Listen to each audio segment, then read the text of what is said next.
नमस्कार दोस्तों, आप सभी का स्वागत है आपके अपने यूट्यूब चैनल तैयारी सक्सेस की में। दोस्तों, आप लोगों का बहुत ज़्यादा डिमांड था कि sir political science general elective का ऑब्जेक्टिव क्वेश्चन करवा दीजिए। तो दोस्तों, आप लोगों के डिमांड पर लेकर आया हूँ political science fourth semester objective question. ठीक है, तो दोस्तों पूरा वीडियो को देखिएगा, जितना बार हो सके उतना बार देखिए, क्योंकि पॉलिटिकल के जनरल इलेक्टिव के लिए ये क्वेश्चन बहुत ही ज़्यादा इम्पोर्टेंट है। दोस्तों, पहला प्रश्न है, दल बदल विरोधी कानून से संविधान का कौन सा संशोधन संबोधित है। ठीक है, तो संबंधित है कौन सा दल बदल कानून से, तो 52वां जो संविधान संशोधन है उसके तहत जो दल बदल कानून है वो संबंधित है। दोस्तों, नेक्स्ट क्वेश्चन है, निम्नलिखित संविधान संशोधन में से कौन सा संसद में पक्ष परिवर्तन करने में निषेध करता है। यानी दोस्तों, ये भी इनडायरेक्टली आपको दल बदल वाला जो संविधान संशोधन है वही पूछा जा रहा है। ठीक है, तो भी ये भी हो जाएगा 52वां संविधान संशोधन। दोस्तों, नेक्स्ट क्वेश्चन है, संविधान में जोड़ी गई 10वीं अनुसूची किससे संबंधित है। तो दोस्तों, जो दल बदल कानून है वो 52वां संविधान संशोधन के द्वारा 10वें अनुसूची में जोड़ा गया था। ठीक है, तो 10वां अनुसूची कहे तो भी हो जाएगा आपका दल बदल कानून, और 52वां संविधान संशोधन बोले तो भी हो जाएगा आपका दल बदल कानून। ठीक है, इसका राइट आंसर हो जाएगा दल बदल के आधार पर योग्यता संबंधित प्रावधानों से। ठीक है, 10वें अनुसूची। ठीक है, याद रखना है, बहुत ज़्यादा ही इम्पोर्टेंट है, आपको डायरेक्ट सवाल एग्जाम में मिलेगा। दल बदल विरोधी अधिनियम के अंतर्गत भारतीय संविधान में किस सदस्य की अयोग्यता अथवा योग्यता पर निर्णय करने का अधिकार प्राप्त होगा। यानी दल बदल विरोधी अधिनियम जो एक्ट बना है उसके तहत भारतीय संविधान को, यानी भारतीय संविधान में कहा गया है कौन व्यक्ति अयोग्य होगा और कौन योग्य होगा, उसका डिसाइड कौन करेगा, वो करेगा लोकसभा के अध्यक्ष। ठीक है, याद रखिएगा। नेक्स्ट क्वेश्चन है, सर्वोच्च न्यायालय ने दल बदल कानून 52वां संविधान संशोधन की किस धारा और पैरवी को असंवैधानिक करार दिया है। तो दोस्तों, 7वां जो धारा है वो उसको असंवैधानिक कहा है। ठीक है, याद रखना है। दोस्तों, नेक्स्ट क्वेश्चन है, संविधान के किस दल के निर्वाचित सदस्यों को दल बदल पर निम्नलिखित में से किसने प्रतिबंध लगाया है। तो कोई भी दल के सदस्य अगर दल बदल करता है उसके लिए 52वां संविधान संशोधन है, उसके तहत उस व्यक्ति का जो सदस्यता है उसको रद्द किया जा सकता है। ठीक है, तो वो डिसाइड करेगा 52वां संविधान संशोधन, और जो बताएगा वो बताएगा लोकसभा के अध्यक्ष। ठीक है, याद रखना है 10वें अनुसूची में है और 52वां संविधान संशोधन है, डिसाइड कौन करेगा, लोकसभा के अध्यक्ष। ठीक है, याद रखना है दोस्तों, बार बार कह रहा हूँ, निम्नलिखित में से किस अधिनियम द्वारा किसी सीट के टिकट पर निर्वाचित सदस्यों को दल बदल करने से रोका गया है। तो 52वां संविधान संशोधन के द्वारा कोई भी पार्टी के जो सदस्य है, निर्वाचित सदस्य, उसको दल बदल करने के लिए रोका गया है। तो दोस्तों, वही दल बदल का सवाल मतलब बार बार पूछा गया है क्वेश्चन में, क्योंकि दोस्तों आपसे सवाल भी इसी प्रकार का आएगा। ठीक है, नेक्स्ट क्वेश्चन है, संसद का एक निर्दलीय सदस्य कितने समय के अंदर किसी राजनीतिक दल का सदस्य बन जाना चाहिए ताकि दल बदल कानून अंतर्गत उसके विरुद्ध कोई कार्रवाई ना हो सके। यानी दोस्तों, कोई एक निर्दलीय सदस्य है, उसको कितने दिन के अंदर किसी राजनीतिक दल का सदस्य बन जाना चाहिए ताकि ये जो दल बदल कानून है उस पर वो अप्लाई ना हो, तो वो 6 माह के अंदर। ठीक है, याद रखना है। दोस्तों, नेक्स्ट सवाल है, भारत के संविधान की निम्नलिखित में से कौन सी एक अनुसूची में दल बदल जो विरोधी कानून का विषय का प्रावधान है। तो 10वीं अनुसूची। अभी दोस्तों मैंने आप लोगों को बताया, इसलिए याद रखना है। ठीक है, तो अब दोस्तों देखेंगे हम लोग जो दल बदल निरोधी अधिनियम है किस तिथि को पारित किया गया, वो भी आप लोगों से एग्जाम में पूछ सकता है, इसलिए दोस्तों इम्पोर्टेंट है, याद रखिएगा। तो 15 फरवरी 1985 को ये अधिनियम पारित हुआ था, याद रखना है। ठीक है दोस्तों, नेक्स्ट सवाल है सामूहिक दबाव समूह। ठीक है दोस्तों, सॉरी दोस्तों, दबाव समूह है। दबाव समूह राजनीतिक दल से किस अर्थ में भिन्न होते हैं? तो ये जो दबाव समूह राजनीतिक दल से किस प्रकार भिन्न होते हैं? वह सत्ता प्राप्त का प्रयत्न नहीं करते हैं। ठीक है, जो दबाव समूह है वो किसी राजनीतिक दल के नहीं होते हैं, वो सिर्फ और सिर्फ राजनीति पे ध्यान रखते हैं। ठीक है, और वो प्रेशराइज करते हैं राजनीतिक दल को। ठीक है, याद रखना है वो क्या है, वो सत्ता को प्राप्त करने का प्रयत्न नहीं करते हैं। दोस्तों नेक्स्ट क्वेश्चन है दबाव समूह का कार्य क्या है?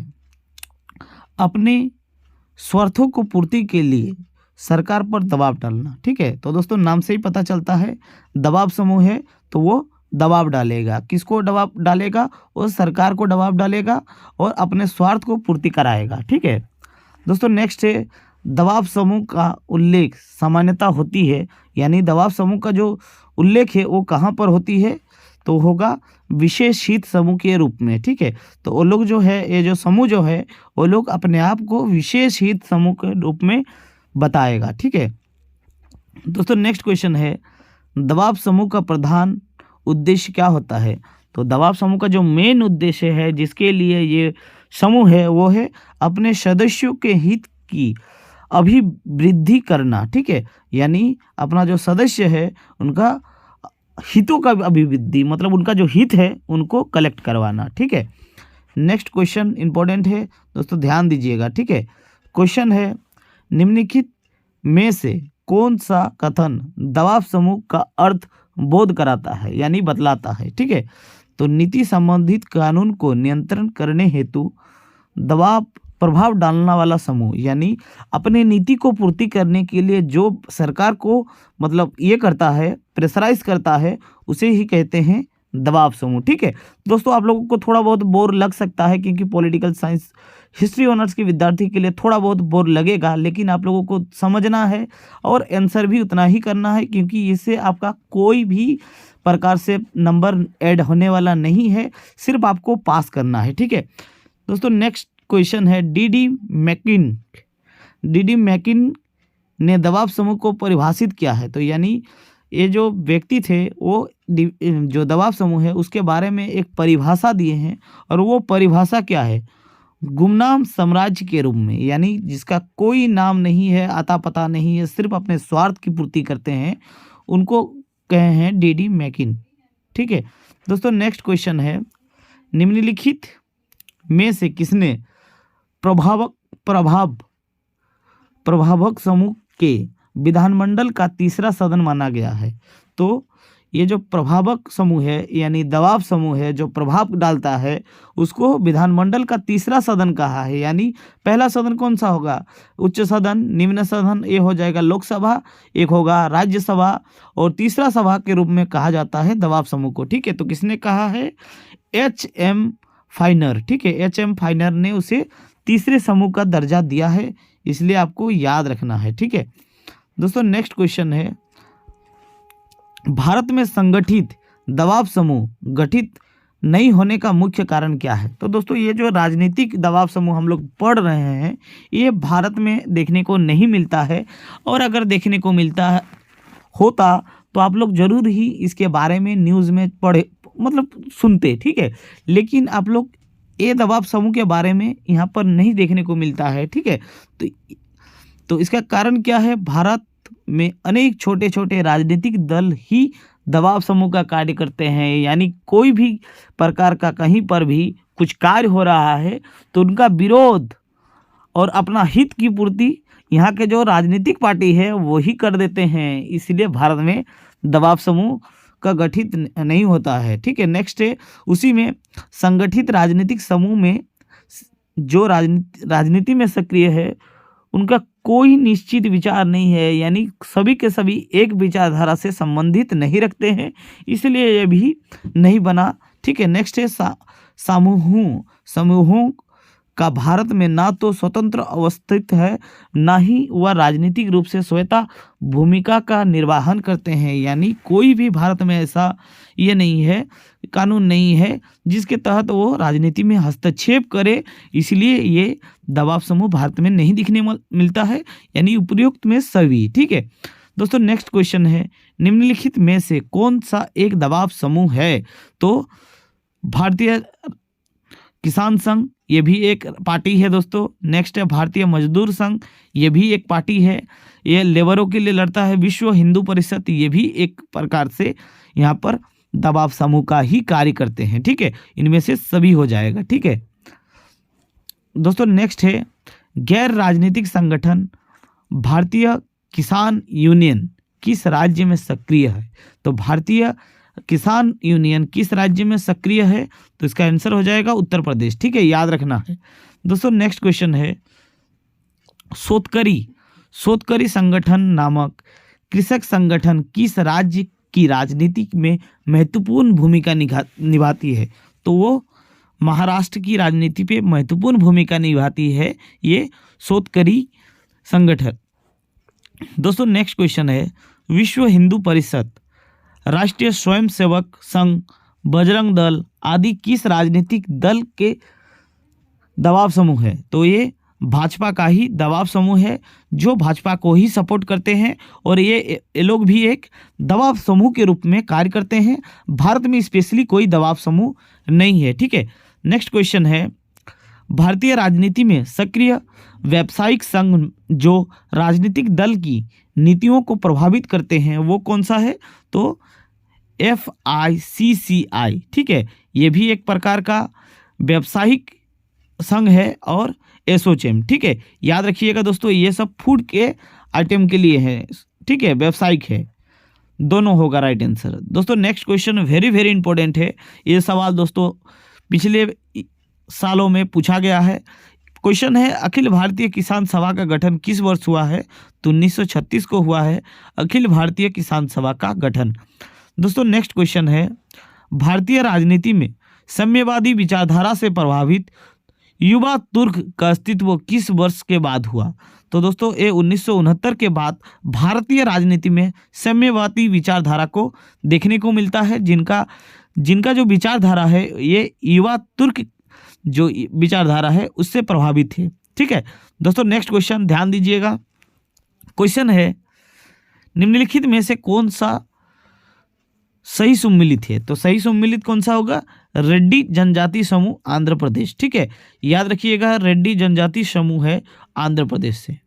दोस्तों ये भी एक मतलब पार्टी है। ठीक है, नेक्स्ट क्वेश्चन है, निम्नलिखित में से कौन सा सुमिलित नहीं है? तो ये भाजपा भारतीय मजदूर संघ, ये भी सही है।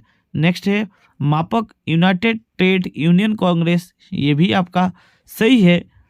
दोस्तों नेक्स्ट क्वेश्चन नेक्स्ट है Congress international trade union Congress, ये भी दोस्तों कांग्रेस से पता चल जाता है कि ये भी है।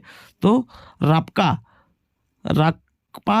जो है ये all India trade union Congress का है, तो ये राइट नहीं होगा। ठीक है, और आपको क्वेश्चन में राइट ही मतलब गलत ही पूछा गया था। ठीक है, तो ये जो रापका है राकपा, ठीक है राकपा होगा। सॉरी दोस्तों, प्रोनाउंसिएशन में गलत हो रहा है। ठीक है, राकपा, तो ये कांग्रेस पार्टी का है। ठीक है, तो ये संबंधित नहीं होगा। नेक्स्ट क्वेश्चन है, भारत में निम्नलिखित में से कौन सा दबाव समूह की भूमिका निभाती है? तो कौन सा होगा? INTUC, तो ये भी एक दबाव समूह के रूप में कार्य करते हैं और ये एक राजनीतिक पार्टी का है। ठीक है दोस्तों, नेक्स्ट क्वेश्चन है, भारत में दलीय व्यवस्था किस प्रकार है? तो यहाँ पर दोस्तों आप लोग सभी जानते हैं कि यहाँ पर है बहुदलीय व्यवस्था।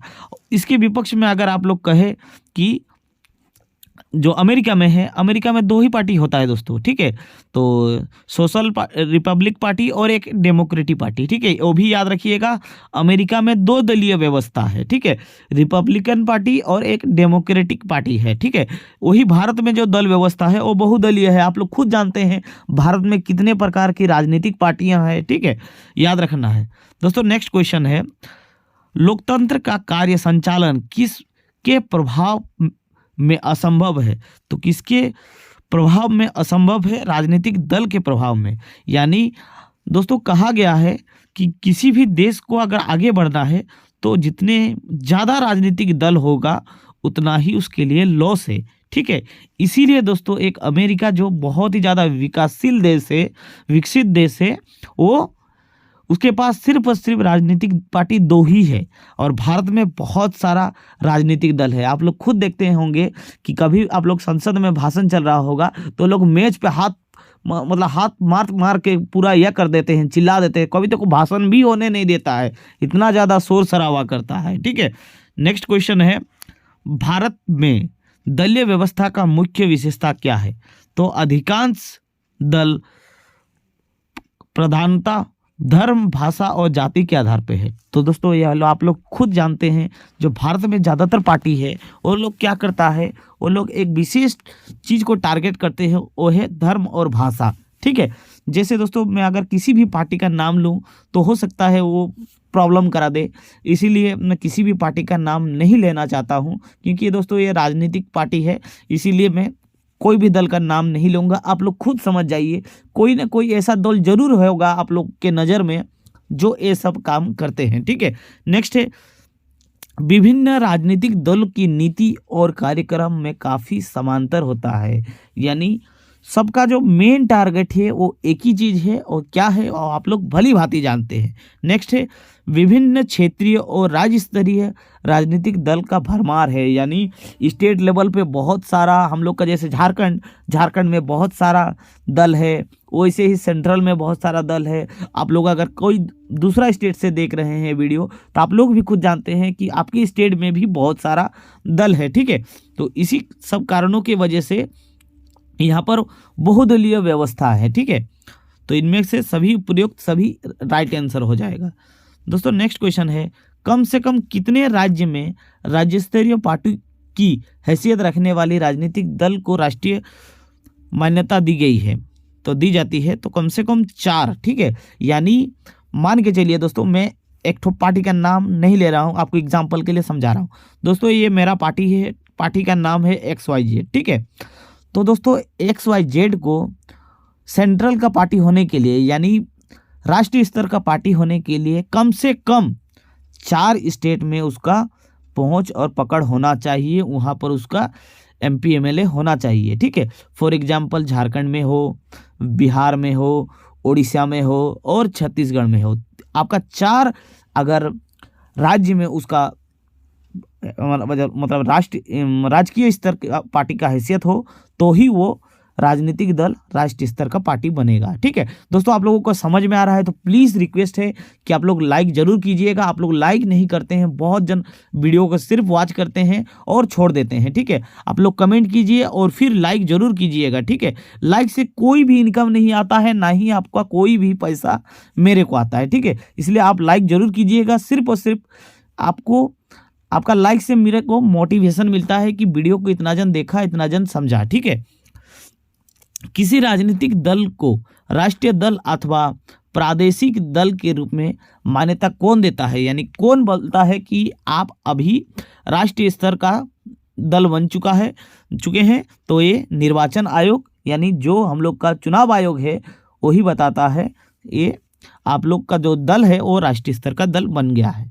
दोस्तों नेक्स्ट क्वेश्चन है, किसी राजनीतिक दल का राष्ट्रीय दल के रूप में मान्यता दी जाती है जब वो क्या होता है, तब उसको राष्ट्रीय दल के रूप में दर्जा मिलता है, वह सभी राज्यों में चुनाव लड़ता हो। यानी दोस्तों इसमें जो क्वेश्चन में कह रहा है आप लोग खुद समझिए।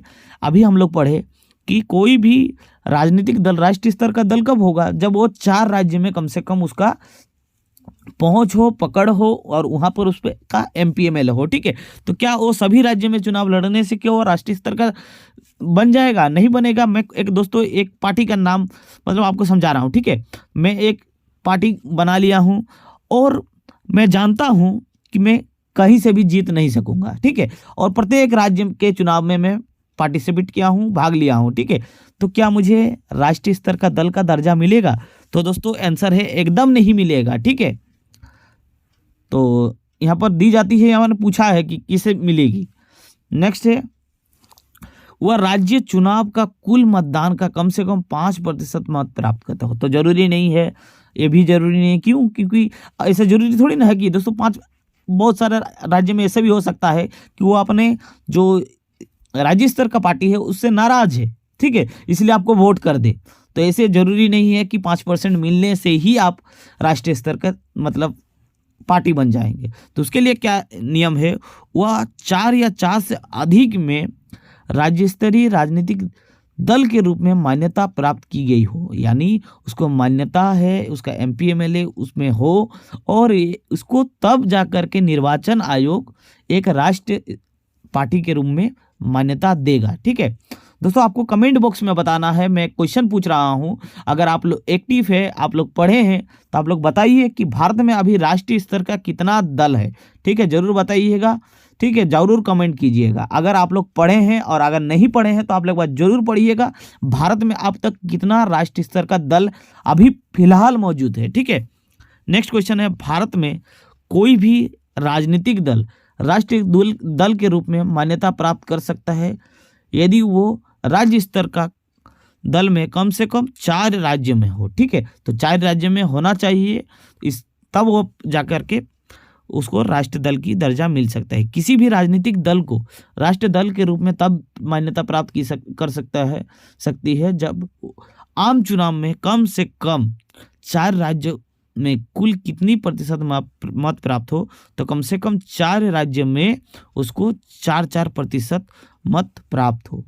ठीक है, तो एक राज्य में 20% प्राप्त होने से नहीं मिलेगा, ना ही 5% प्राप्त होने से मिलेगा। नेक्स्ट क्वेश्चन है, भारत में एक राष्ट्रीय दल के रूप में मान्यता प्राप्त करने के लिए किसी दल को कम से कम कितने मत प्राप्त होना चाहिए, यानी 4% वैध मत मिलना चाहिए। ठीक है, या फिर उससे भी ज़्यादा राज्यों में 4% मिलना चाहिए। ठीक है, नेक्स्ट क्वेश्चन है, भारत में दलीय पद्धति की एक विशेषता है, तो बहुदलीय व्यवस्था में मैंने बताया अभी। दोस्तों नेक्स्ट क्वेश्चन है, प्रथम लोकसभा चुनाव में कितने राजनीतिक दल को राष्ट्रीय दल की दर्जा प्रदान किया था, यानी जो प्रथम लोकसभा चुनाव हुआ था उसमें कितने सारे राजनीतिक दल थी, तो वो 14 हो जाएगा। ठीक है, 14 दल उस टाइम राष्ट्रीय दल के रूप में दर्जा दिया गया था। ठीक है, नेक्स्ट क्वेश्चन है दोस्तों, यही क्वेश्चन आ गया दोस्तों जो क्वेश्चन में आपको क्वेश्चन में पूछा हूँ। ठीक है, तो आंसर वही लोग दे पाएंगे जो वीडियो में बने हुए हैं। तो क्या है क्वेश्चन, वर्तमान समय में भारत में राष्ट्रीय दलों की कुल संख्या कितनी है, तो हो जाएगा 7। ठीक है, और अगर दोस्तों अभी वर्तमान में कोई चेंज हुआ है तो एक बार आप लोग जरूर देख लीजिएगा। ठीक है, नेक्स्ट क्वेश्चन है, निम्नलिखित में से कौन सा एक क्षेत्रीय दल है, यानी कौन सा एक क्षेत्रीय दल मतलब एक स्टेट का दल है, तो आप बताना है। तो ये कौन सा होगा, कांग्रेस नहीं होगा दोस्तों, भाजपा नहीं, ये भी एक क्षेत्र का दल है। तो क्या अकाली दल होगा? हाँ दोस्तों, ये अकाली दल ही है, एक क्षेत्रीय दल।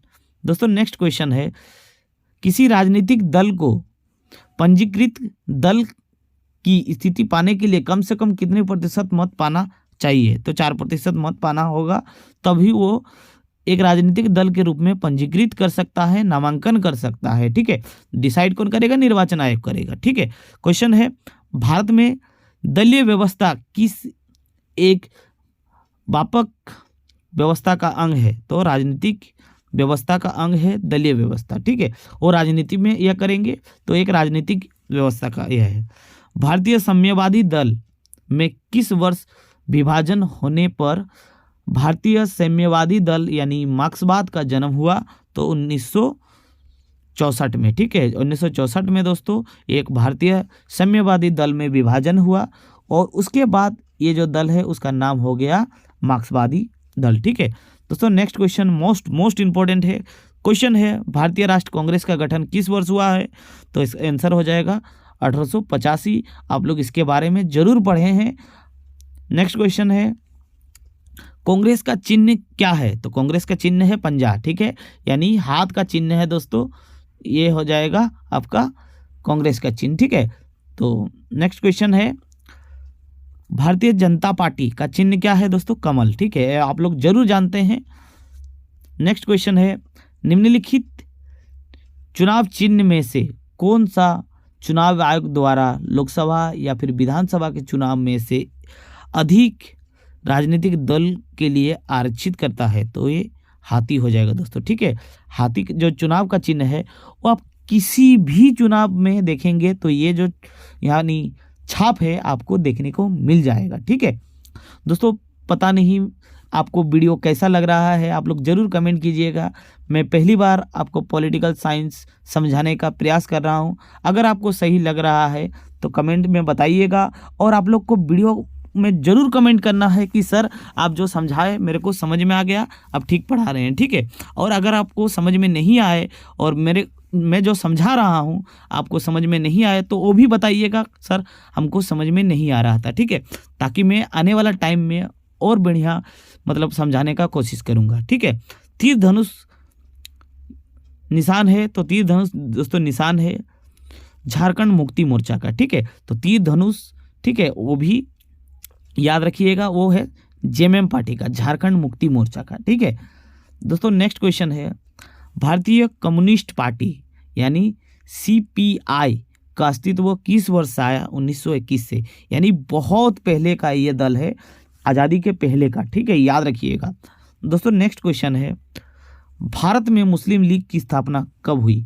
तो भारत में मुस्लिम लीग की स्थापना 1906 में हुई थी और ये ढाका बांग्लादेश में हुआ था। ठीक है, याद रखना है, बहुत बहुत इंपॉर्टेंट है दोस्तों। नेक्स्ट क्वेश्चन है गांधीवादी समाजवाद किस राजनीतिक दल का वैचारिक नारा है? तो ये भाजपा का जो नारा है वो गांधीवादी समाजवादी विचारधारा है। ठीक है दोस्तों, नेक्स्ट क्वेश्चन है किस मान्यता प्राप्त राजनीतिक दल को चुनाव आयोग द्वारा चुनाव चिन्ह की आवंटन का निर्णय के विरुद्ध निम्न में से कहां अपील किया जा सकता है?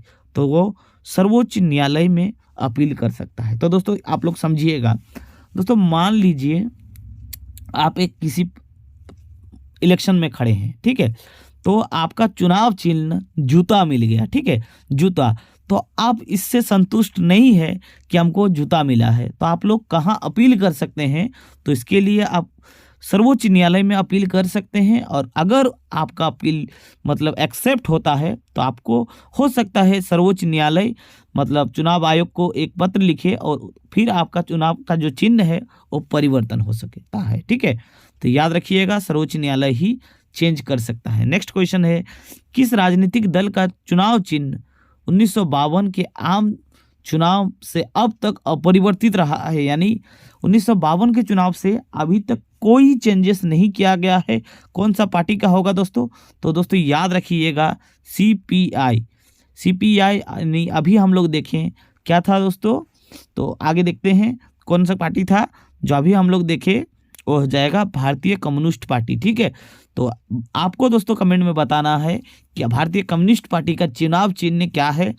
ठीक है दोस्तों, नेक्स्ट क्वेश्चन है पशु पक्षी चिन्ह रखने के कारण निर्वाचन आयोग के निर्देश अनुसार किस राजनीतिक दल ने सर्वप्रथम दिसंबर 1994 में अपना चुनाव चिन्ह बदला था? तो दोस्तों एक फॉरवर्ड ब्लॉक पार्टी था। ठीक है, जो पशु पक्षी का चुनाव चिन्ह दिया था, इसलिए उन्होंने सर्वोच्च न्यायालय से अपील करके अपना चुनाव चिन्ह को चेंज करवाया था। ठीक है, क्योंकि आप लोग को वो भी तो जानना चाहिए कि कौन सा पार्टी चेंज किया है। हम लोग तो प्रोसीजर जान गए हैं कि चेंज हो सकता है, तो ये भी तो जानना जरूरी है कि किसने अभी तक चेंज किया है। ठीक है, फॉरवर्ड ब्लॉक। नेक्स्ट है तेलुगु देशम पार्टी का चुनाव चिन्ह क्या है? तो साइकिल।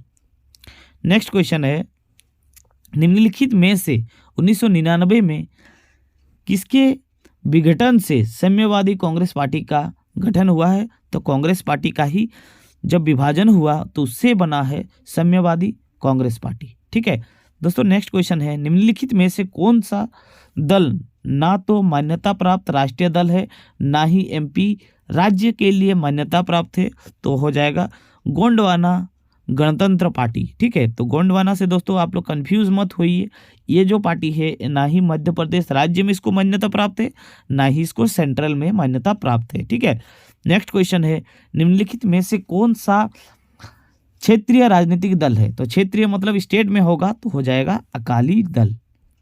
दोस्तों नेक्स्ट क्वेश्चन है भारतीय जनता पार्टी के गठन के पश्चात इसके प्रथम अध्यक्ष कौन थे? तो लाल कृष्ण आडवाणी, ठीक है, सॉरी दोस्तों, अटल बिहारी वाजपेयी, ठीक है, तो ये कंफ्यूज हो गया था दोस्तों, ठीक है, इसका राइट आंसर ठीक ही है, अटल बिहारी वाजपेयी उसका प्रथम अध्यक्ष थे, ठीक है, भारतीय जनता पार्टी के।